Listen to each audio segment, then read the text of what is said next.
Bien, vamos a continuar con el tema de la cera que estábamos viendo, la encáustica.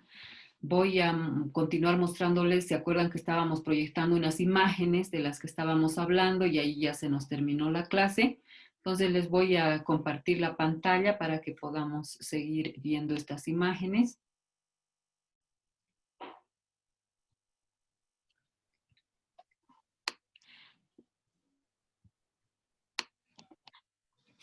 Bien.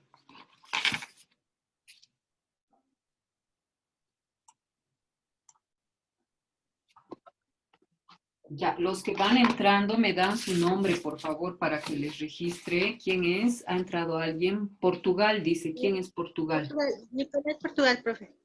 ¿Qué? ¿Nicolette? Nicolás, sí. Ah, ya. Ujú. Nicolette, bien, ya, perfecto. Muy bien. Continuamos entonces, por favor, con la clase. Están viendo en imagen el detalle de las imágenes que estábamos viendo, que hemos dicho son estos rostros pintados a la encáustica sobre las tumbas encontradas en Egipto, pero hechas por los romanos. ¿Ya? Entonces vemos aquí el detalle, ¿no? A fidelidad, el tratamiento de la textura que deja la encáustica en el trabajo. Y además veíamos también que el manejo de los instrumentos que han utilizado se ven claramente marcados. Podríamos decir es una especie de pincel, pero de una punta diferente, que va acomodando o empastando el uso de la cera, de la encáustica, a lo largo de todo el rostro. Como ven, hay lugares mucho más texturados. Y el color, ¿no? Hay riqueza de color, sí hay. Podemos observar colorido, miren estas orejas, estos tonos de la frente, este lugar de luz, por ejemplo, los mismos ojos, les decía la otra vez, el detalle inclusive de pestañas, ¿no? Las cejas, el cabello, los detalles de joyas inclusive, ¿no? Bien trabajado, que permanece así hasta el día de hoy, hechos en algunos que se han hecho la limpieza nada más, porque eso es lo que se hace cuando se restaura, una buena limpieza que deja luego traslucir todo el colorido de la técnica utilizada. Vamos a continuar observando. Les había dicho también, si no me equivoco, esto son los recipientes, ¿no? Que se encontraron también en esos lugares, que eran los que utilizaban para hacer las mezclas de su material, las mezclas de los colores, ¿no? Mezclando un tono con otro, etcétera, para obtener lo que necesitaban de colores. Igual hoy en día cuando se preparan los colores para la encáustica, se utilizan recipientes similares a estos, así hondos, como pequeños budineras o vasitos, para que se puedan hacer, además para que resistan el calor, pero también hay la cera al agua, ¿no? Que no necesita calor en su preparación. Aquí vemos a mayor detalle la misma imagen en la frente, donde podemos ver esa textura que se produce con seguramente los útiles o herramientas que han utilizado para poner el color, la pintura.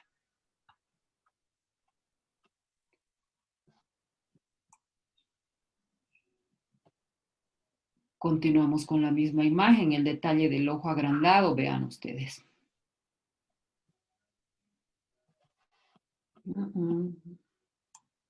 No, de lejos se ve, ¿no? La textura mucho más pareja, más fina, pero cuando ya se hacen estas aproximaciones, miren cómo se dejan ver los efectos de textura dejados por la herramienta útil con el cual han ido incorporando la materia prima, en este caso la encáustica.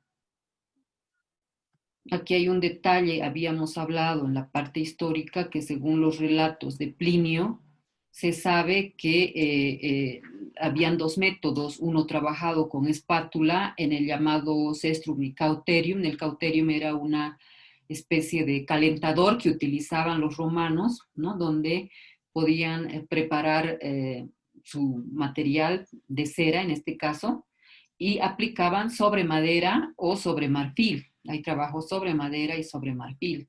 En muchas de estas tumbas, algunos de los retratos están hechos sobre marfil.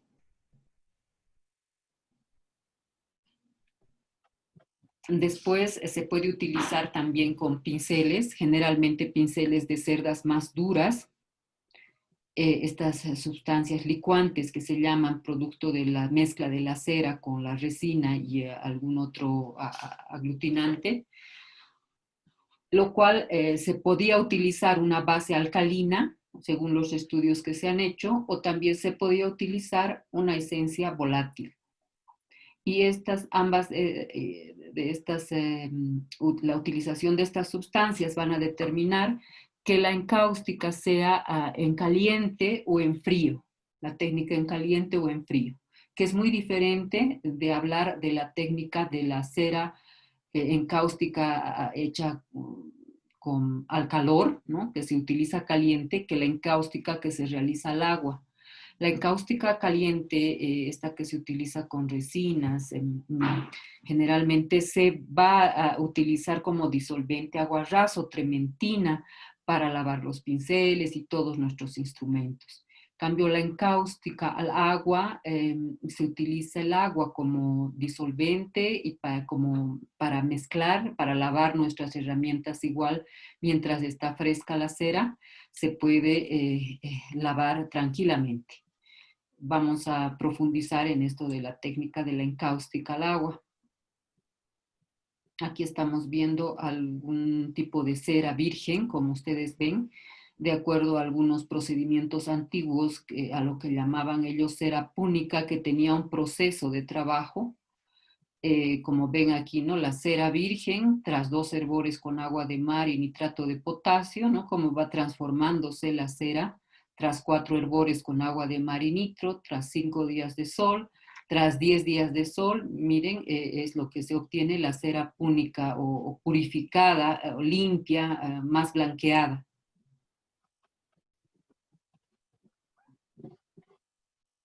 La anterior clase les comentaba también que en esta técnica, en otros países, no sé en el nuestro, miren, vienen así los materiales ya listos, ¿no? Si necesitamos cera, conseguimos las pastillas de cera, así en cantidades de estas diferentes formas. Más purificada, esta blanca que ven aquí, o virgen, esta que está aquí, totalmente virgen, y procesada en distintas placas. Y ahí observamos otros tipos de herramientas que se utilizan, los pocillitos que les decía, como una especie de budineras que pueden ser latitas cortadas también para preparar nuestro material y calentarlo, ¿no? Cuando vamos a usar la cera en caliente. Y en las tiendas de arte en otros países encontramos también, como ven así, en barras la encáustica lista para utilizar en los colores que necesitemos. Miren aquí esto, la gama de colores. Vienen también el medium así listo para disolverlo en el calor, ¿no? O los colores, ¿no? Titanio, negro, etcétera, que esto ya calentando se va utilizando estas barras de encáustica. Eso no existe en nuestras tienditas humildes de arte que hay aquí en Bolivia. No existe, ¿no? Nada de este material. Quién sabe, pidiendo nos lo pueden hacer traer, pero no he visto. Entonces, por lo que también pienso que muy pocos artistas deben dedicarse aquí a esta técnica. Como anécdota, yo les cuento que cuando me otorgaron la materia de técnica de materiales y yo averiguaba quién antes había dado técnica de materiales, el profesor que estaba a cargo me dijo, en cáustica está en el programa, pero mejor, ¿quién va a avanzar pues en cáustica? Eso ya no se usa, me dijo. Pero no es así. Vamos a ver obras maravillosas y hermosas que se pueden lograr con esta técnica, porque es una técnica que te brinda muchísimas posibilidades, mucha riqueza de color y muchísimos efectos para aquellos artistas que quieran investigar, experimentar y ver, ¿no? Los efectos que se pueden lograr en la obra utilizando este tipo de técnica. Aquí estamos viendo algunos de los materiales elementales. Vamos a ver más adelante otras fotos que se utilizan, ¿no? Como esta paleta. Normalmente son paletas térmicas que se utilizan, eléctricas, donde se va a mantener caliente nuestro material para poder trabajar. Miren, luego desmoldan de estos moldecitos y miren, aquí tienen esta es la materia prima, podríamos decir, a la cual le van a ir añadiendo luego color. Aquí esto seguramente está sobre una hornilla donde está igual todo disuelto el material, que luego van poniendo así en moldecitos para que se vayan solidificando, ¿no? Siempre se utiliza una especie de papel filtro para poder, podrían purificar y clarificar las resinas que se utilizan, pero también la cera virgen que a veces puede contener algunos residuos sólidos. Según Ralph Meyer, que es un artista y también escritor de libros sobre técnica de materiales, este señor ha hecho mucha investigación sobre todo lo que es materiales en las distintas técnicas y él nos da una receta que la pueden observar aquí. 30 gramos de cera de abeja refinada en 150 ml de agua destilada. En un recipiente separado se mezcla 15 gramos de carbonato de amonio con agua destilada para hacer una pasta. Esto se puede sustituir por una cucharada de café, de amoníaco diluido, añadir a la mezcla de agua cera, removiendo hasta que la mezcla se emulsione y los vapores de amoníaco cesen. O sea, hay diferentes preparaciones, como vamos a ir viendo. Esta es una propuesta por Ralph Meyer para preparar la cáustica. Aquí hay una receta corta de encáustica en frío, cera más esencia de trementina o resina más esencia de trementina. Y vemos aquí un volumen de cera con medio volumen de esencia de trementina. Cualquiera sea el volumen de cera que utilicen, medio en relación a medio volumen de esencia de trementina. Esto se calienta en baño María y el acabado es una consistencia de mantequilla. Se queda como mantequilla y luego así se almacena y se puede mezclar luego con los pigmentos que deseen en el momento que ya se va a utilizar. Pero también hay otra mezcla que se puede hacer, un volumen de resina Damar, que es la mejor de las resinas. Se puede usar otro tipo de resinas también, con medio volumen de esencia de trementina. Esto también calentado al baño María nos va a dar una consistencia de miel. Cualquiera de estas dos mezclas serán complementadas con el pigmento para el momento que se necesite. Y ahí vemos algunos ejemplos de trabajo con la encáustica. Como pueden ver, miren, se puede hacer tratamiento por capas, que se van cubriendo y se va dando el volumen deseado, la forma deseada, etc. El acabado deseado también. Ahí vemos algún otro ejemplo de algunos otros trabajos en cera. Vamos a ver más adelante esto. Bien, vamos a continuar aparte de estas imágenes. Ya que estamos un ratito, yo directo quiero aprovechar, les voy a poner más imágenes. ¿Están viendo lo que he puesto? Sí. Ya. Es solo Sí, profe. de perfil, profe. Ah, no están viendo lo que les estoy compartiendo. Es un nombre de perfil. Ah, ya, ese sí, ya no, les voy a poner otro. A ver, voy a ponerles otra presentación. Ah, sí. Profe, ¿de dónde conseguimos la resina Damar? La resina Damar seca no he visto dónde haya, pero sí hemos visto, hay la resina Damar ya disuelta que nos viene en frascos en la Martina, y pues allí hay Damar en frasquitos, pero se puede usar alguna otra resina y yo he visto resinas que las venden allá en donde venden saumerios en la Santa Cruz. Ustedes han debido ver que ellos manejan pedazos, venden resinas para saumar justamente. Algunas tienen olores agradables que los venden como incienso. Sería interesante poder averiguar qué tipos de resinas tienen.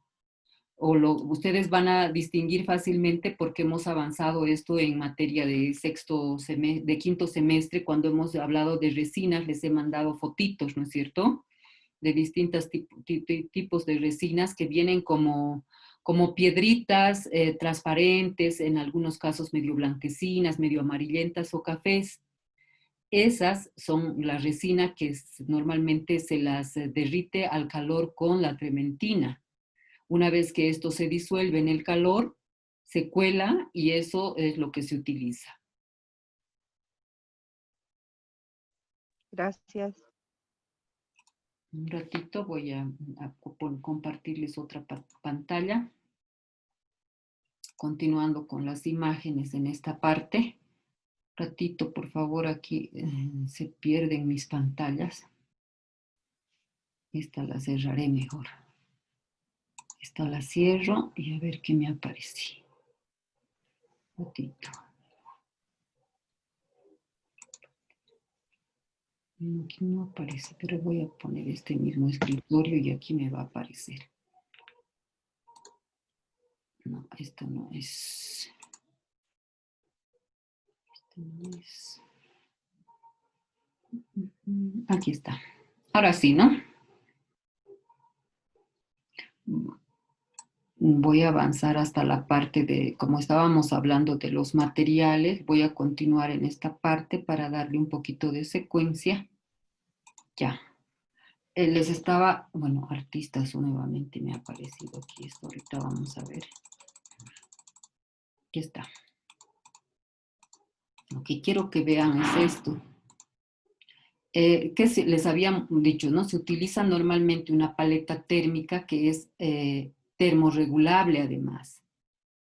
Como ustedes ven, son espacios como para hacer muffins, ¿no? O budines. Es una especie de metal donde se va poniendo los distintos colores y la cual se utiliza para trabajar con la técnica de la encáustica en caliente. Eso tampoco existe aquí, ¿no? Pero alguien que tiene interés puede hacerse hacer incluso algo similar. Esto es por dentro, ¿ves? Tiene una resistencia por dentro esta paleta térmica, observen, ¿no? Y encima está esto. Y eso, graduando la temperatura para que mantenga el calorcito y las mantenga en estado líquido para poder utilizar. También se puede utilizar, por supuesto, una hornilla cualquiera, un hornillo eléctrico, con una olla, con agua, ¿no? A baño María, las diferentes latitas donde hemos preparado recipientes donde tenemos los colores, se va manteniendo en el calor. Existen también este tipo, ¿no?, de paletitas con sus diferentes recipientes donde van a ir los colores. Luego los pinceles de goma o silicona, como pueden observar, totalmente especiales y diferentes a los pinceles que utilizamos para otras técnicas. Diferentes puntas, además, fíjense las puntas que tienen. Y esto, obviamente, este efecto es el que queda en la textura del trabajo con estos pinceles, ¿no? Pero como se fijan, es como si tuvieran una especie de huequito, con lo cual levantas la cera y vas aplicando sobre tus diferentes soportes. También observamos qué tipos diferentes de espátulas. Estamos viendo metálicas, de goma, de silicona. Estos son los pinceles que hemos visto ya, también de goma o silicona, pero también se utilizan pinceles normales de cerdas un poquito más duras, ¿no? De manera que se pueda manejar mejor. Y algunas espátulas, como ven, normales también se utilizan. Esas serían algunas otras de las herramientas y útiles necesarios para trabajar con la encáustica.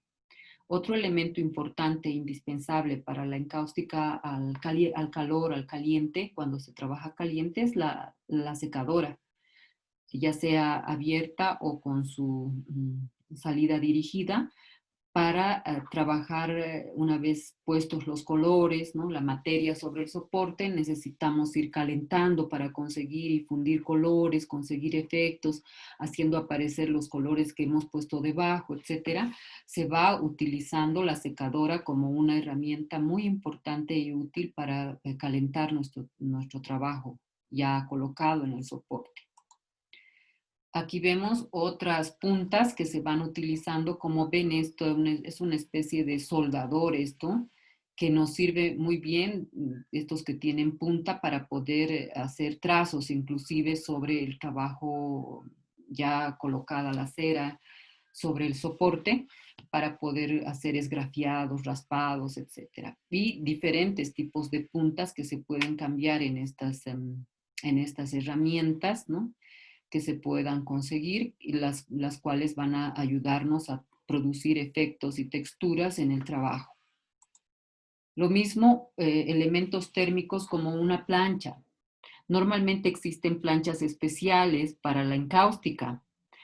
Como hemos visto las barritas en las fotos anteriores, las barras de cera, son derretidas sobre la plancha y la plancha se convierte en nuestra herramienta tipo espátula para trabajar sobre el soporte, obviamente graduando bien la temperatura, no tiene que estar candente, y vamos trabajando con la plancha sobre el soporte. También se consiguen efectos maravillosos, ¿no? Es cuestión de poder experimentar con esto. También se utiliza, recuerden que en cáusticos significa una técnica al fuego, ¿no? Trabajo con fuego, y es típico, ¿no? El uso de los sopletes a gas, porque vas poniendo calor, inmediatamente vas poniendo tu cera, vas calentando, vas fundiendo los colores. Por eso, ¿no? Una artista que se dedica a este trabajo de la encáustica decía, es una alquimia trabajar con esta técnica, porque utilizas calor, utilizas el fundido, ¿no? Y con el calor como no se queman tus colores, sino la que se calienta es la cera, pero sin afectar el color. Esa es la riqueza también de esto. Hay momentos en que se enciende todo tu cuadro, no apagas ese rato, por supuesto, hay que tener cuidado, pero ese calor del fuego produce unos efectos maravillosos en el acabado de la encáustica. Bien, eso. Y luego lo otro que quería mostrarles es esta parte de, para no estar poniendo cada rato, algunos artistas que trabajaron con esta técnica o que trabajan inclusive en la actualidad. Algunos de los más antiguos, este es un artista español, Jesús de Perceval, como ven, de 1957. Vean el efecto, ¿no? De la textura que le deja la encáustica y los colores, ¿no? Hay mucho color en capas inclusive que se van poniendo una sobre otra para lograr el acabado. Como ven, de textura y color. Este otro es del mismo artista, Perceval, artista español también, pero vean un trabajo un poco más pulido, más trabajado, muy fino también, mucho más fino su acabado, un lienzo grande de 2 metros por 1 y todo con encáustica. Este es un trabajo ya más abstracto, ¿no? De José Cuní, uno de los mayores representantes de la encáustica al agua, quien en realidad ha descubierto la encáustica al agua o ha redescubierto. Vamos a ver un videíto si nos da el tiempo hoy día, si no les voy a poner en la plataforma, de José Cuní, quien es el redescubridor de la técnica al agua, la encáustica al agua, técnica con la cual trabajaron los murales de Pompeya. Esto es encáustica sobre papel. El papel que se utiliza para encáustica no debe ser delgado, más bien es grueso, tipo papel de acuarela. Y sobre esto la encáustica al agua se aplica en forma de veladuras, reacciona muy bien, pero también en forma de empastes, igualmente se puede trabajar. Su único disolvente es el agua, en este caso de la encáustica al agua, por la fórmula que ha encontrado este artista. Y actualmente existen pinturas ya especializadas e industrializadas que se llaman la encáustica Cuní, allá en España especialmente muy conocida, y con eso se pueden hacer obras maravillosas, porque al terminar la obra se puede utilizar inclusive calor. Con secadoras de calor calientes puedes fundir algunos lugares que desees y puedes frotar. En ambas encáusticas, tanto al calor y al agua, puedes frotar con trapos suaves al final de algodón o de lino para conseguir efectos de satinado, de un brillo satinado muy lindo en el acabado de la obra.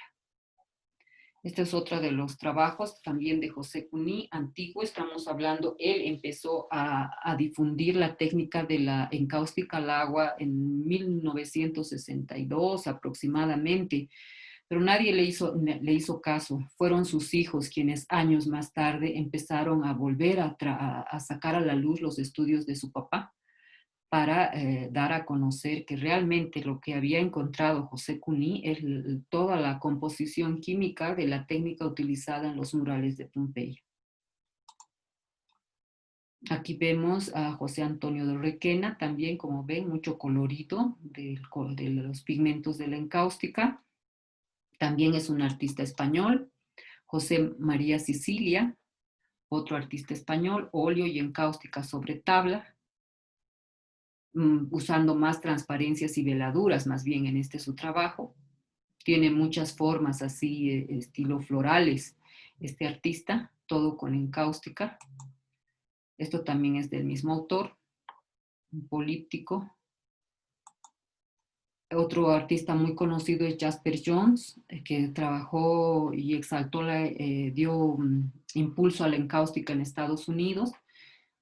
Jasper Johns, 1958. Muy conocida está su obra Las Banderas, o este otro que es el mapa de Estados Unidos, todo con encáustica, a manera de un collage, ¿no? Inclusive él ha hecho un collage porque ha colado pedazos de papel, sobre esto ha ido trabajando la encáustica, ¿no? O sea, ha combinado un poco de unas técnicas y es muy famoso por esta obra que es el mapa de Estados Unidos. Otro artista, Sergio Aiello, de Italia. Miren los efectos, ¿no?, que se puede conseguir con la técnica de la encáustica, tanto de transparencias y veladuras muy sutiles, como de empastes también, y efectos hermosos que se puede lograr hacer. Esta es otra artista, Yulia Klimova, de Rusia, rusa ella. Vean el tipo de cómo ha utilizado la encáustica, se ve mucho color. Esto que vemos de acabado es pues la superposición de muchísimas capas. Eso te permite, y en forma instantánea, ¿no? Cosa que si queremos hacer eso con óleo, por ejemplo, hay que esperar que seque, porque si no todo se nos mancha. Si queremos hacer con acrílico, podría ser, pero no se consigue esa transparencia, o que hagas aparecer unas capas debajo de las otras cuando vas fundiendo los lugares que tú quieres fundir, etcétera, ¿no? Retirando así con el calor algunos colores, o el efecto que con espátulas calientes inclusive que se puede trabajar para hacer algunos fundidos. Esta es otra artista estadounidense también, Alison Cook, que tiene ya arte más abstracto, pero miren, ¿no? Todo es mancha que se va sobreponiendo gracias a la encáustica que te da esas posibilidades, ¿no? De raspar, otra vez colocar más pigmento, otro color, volver a raspar, fundir, calentar, etcétera, vas consiguiendo efectos muy lindos. Este es Alain Philpot de Francia, como ven, ya con motivos un poco más figurativos aquí, pero también con mucha riqueza, ¿no?, de color, y se ven capas superpuestas en varios lugares de los distintos colores que ha ido utilizando, raspados, etcétera, ¿no? Te da para muchas posibilidades técnicas esta encáustica. Bien, eso es en cuanto a lo que tenía para las imágenes. Y vamos si estamos a 2 minutos para terminar este Zoom, vamos a volver al siguiente para poder continuar un poco más el avance, pero si aprovechamos estos minutitos, si tienen alguna pregunta, por favor, recuerden que estamos en grabación.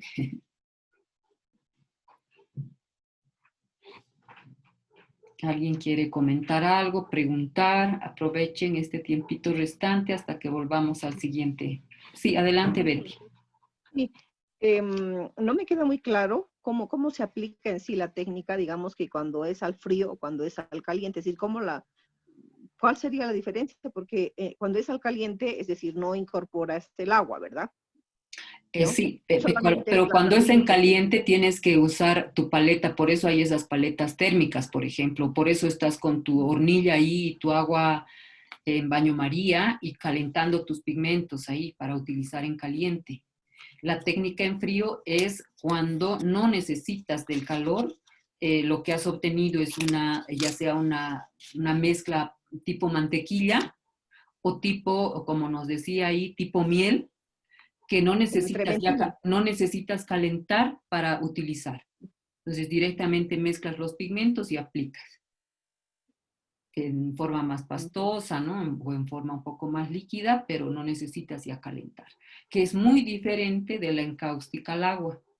Que la encáustica al agua no va a llevar trementina, ¿no? No va a llevar resina en muchos casos, pero tiene otra composición que es no confundirnos, ¿no? La encáustica al agua con la técnica de encáustica al frío y la técnica encáustica caliente. Claro. Gracias. ¿Sí? ¿Se entiende? Es practicando, yo creo, ¿no? Porque no se nota mucho, es decir, trabajándola tiene que ser, ¿no?